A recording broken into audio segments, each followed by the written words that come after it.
Israeli वज़ीर आज़म ने जंग बंदी की तमाम तजावीज़ मुस्तरद करते हुए रफा में बड़े ज़मीनी ऑपरेशन की मंजूरी दे दी है।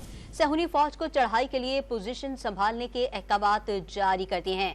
रिपोर्ट्स के मुताबिक हमास ने जंगबंदी की तजवीज़ पेश की कि इसराइल फौरी जंगबंदी करते हुए यरगमालियों के बदले कैदियों को रिहा करे, साथ ही गजा से फौजियों को भी निकाला जाए, जबकि इसराइल ने हमास के खाके को गैर हकीकी करार देकर मुस्तरद कर दिया।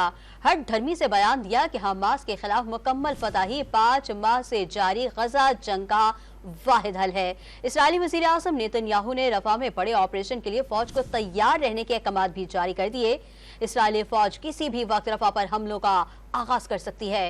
रिपोर्ट्स के मुताबिक रफा में इसराइली हमलों में बेघर होने वाले 10 लाख से ज्यादा फलस्तीनी आर्जी खैमों में रिहाइश पजीर हैं। जमीनी ऑपरेशन की मंजूरी के बाद इन तमाम फलस्तीनियों की जिंदगियों को खतरात लाहक होंगे।